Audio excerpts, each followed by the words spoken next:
You always hear the same complaints about modern gaming. Games are too expensive. Microtransactions ruined gaming. I'm so sick of Unreal Engine 5. Not enough games have unique art styles. Games are too long. This game wasn't long enough to justify the price. Games take too long to release. I'm so sick of AAA gaming. Well, what if I told you there is a panacea within your reach that is an answer to all of those complaints? A cure for the illness that is modern gaming.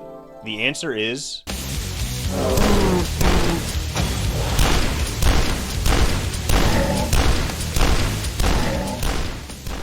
You may be asking yourself, what exactly makes a game a boomer shooter, or boom shoot as the people who love abbreviations call it? Well, that definition varies depending on who you ask. To me, a boomer shooter is a first-person shooter that prioritizes action over story. It gives you an arsenal of weapons, and drops you into maze-like levels filled with branching paths that may lead to hidden secrets, and are filled with health and ammo pickups. These games often pay respects to their forefathers in Doom, Quake, Blood, and Duke Nukem 3D in their level design, but also by featuring a retro art style and including mass amounts of blood and violence.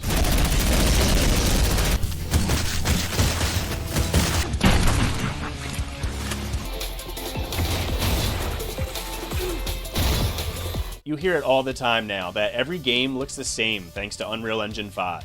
But similar complaints go further back than UE5. The PS2 era had its tropical water phase, the late 2000s and 2010s were littered with games trying to look like Call of Duty, and that were also soaked in the famous piss filter. Modern boomer shooters do not fall victim to this. Even when taking inspiration from the same games and going for that retro art style, they all feel unique and inspired. These games value art style over realistic graphics, and if you were to take a poll on gamers today, I would bet that the vast majority would prefer art style over fidelity. Even if you are someone who can't get behind a retro art style, the visual spectrum of boomer shooters should have something palatable to you, as it spans from full-on pixel art to Xbox 360 reminiscent visuals. Now, if you're not a fan of first-person shooters or you really like story-driven games, I understand this genre may not be for you. But for anyone else who hasn't taken the plunge, boomer shooters are waiting for you with open arms. These games I believe to be extremely approachable. You may see footage of someone zipping around in turbo overkill and get scared off. But the pace of these games vary from title to title, and the difficulty options leave room for casual players to hop in on easy mode, or hardcore gamers to challenge themselves up to insanely high levels. Let's say you only have 10 minutes to play. You can absolutely jump into one of these games for that long and get your fix. Let's say you haven't played in a long time. You know that awful feeling where you stop playing a game for a month, and if you try to pick it back up, you have no idea how to play, where to go, or what to do? That won't happen here. All you have to remember is how to pull a trigger. Another reason why I say these games are waiting with open arms is the barrier to entry. Gaming is expensive right now. Game prices are higher than we've seen in a long time, and hardware prices are going up after release instead of going down like they always have. Where AAA games are $70 or $80 or maybe even over $100 if you buy the bullshit deluxe edition, modern boomer shooters won't run you more than $30, with most of them going for even less than that while also frequently being on sale. There seems to be a lot of disdain for AAA developers right now, and for good reason. Well, an easy way to find indie and AA developers to support is by sinking your teeth into this genre. A game like Hrot, apart from the soundtrack, was made by one person, and it plays great. That is incredible and is so worth supporting, which you can do for only $20. Not only do these games cost less, but rarely will you feel like you didn't get your money's worth.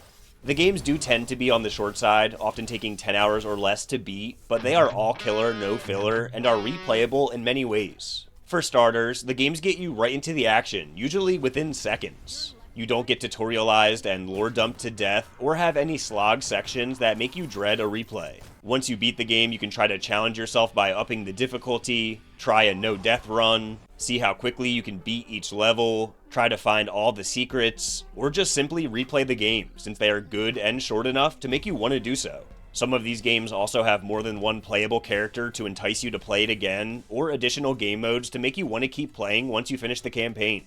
Adding on to the conversation of value proposition, boomer shooters never have predatory microtransactions, as far as I've seen in the many that I've played. They may have paid DLC like in the case of Bolt Gun and Ion Fury, but that's something you'll only purchase if you like the game enough to want more, and it's well worth its cost of admission. It's also worth mentioning when talking about the barrier to entry that you don't need a PC to play boomer shooters. I see a lot of people talk online like you're a peasant if you play first-person shooters on console, and I think that's ridiculous. I'll admit that mouse and keyboard is the best way to play most of these games, and some of them are only available on PC, but you can play a lot of them just fine on console. About half of the footage in this video is from PC, and half from PS5, with the cheaper price deciding which platform I got it on when given the option. The games may play better on PC, but I personally prefer having a controller in my hand sitting comfortably in a chair or on the couch instead of sitting at a computer desk. Another trapping of AAA that these games don't fall into due to the nature of the games and the teams behind them is development time. A lot of these games only take 2 or so years to develop. DUSK is one of the greatest games I've ever played, and it only took them 3 years to make it. Warhammer 40k Bolt Gun has an upcoming sequel only 3 years after the first game's release. Meanwhile, I might be dead by the time Elder Scrolls 6 comes out. A lot of the great modern boomer shooters likely won't have a sequel, and that's okay. Pouring all of your passion and ideas into one project instead of spreading them out across multiple games that take more money out of fans' pockets and likely decline in quality along the way is a beautiful thing. Even a game like Turbo Overkill that has a planned sequel, they pull no punches in that game. I don't know what they could possibly do to up the ante in a sequel, because they seemingly throw every crazy idea they had at you in the first game. You know, a lot of people say they don't make them like they used to, which I do think is true, but the boomer shooter genre is literally dedicated to making them like they used to. If you long for the past, you can play a more old school, faithful game like Hrot, or if that's not your speed, you can chainsaw slide your way through enemies in Turbo Overkill. Yes, this man has a chainsaw on his leg, and it is magnificent. Another thing a lot of people are saying nowadays is stop killing games. My brother in Christ, you could not kill these games if you tried. Blood is a game that came out in 1997, and it's still getting new expansions almost 30 years later. Doom that came out in 1993, I don't think will ever stop getting new content thanks to the mod community. That's the thing with this genre too. There is a great community.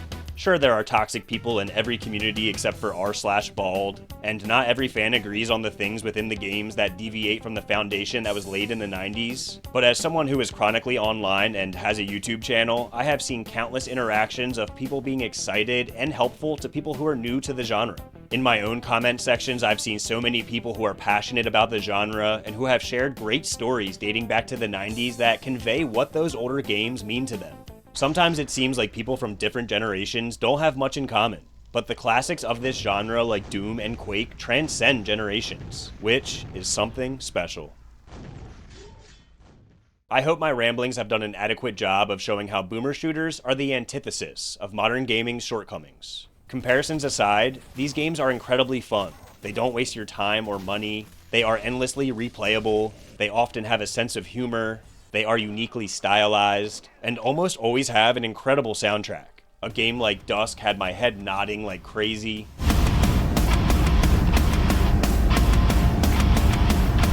And a game like Turbo Overkill had me in a trance, like I was on the shore of the plastic beach.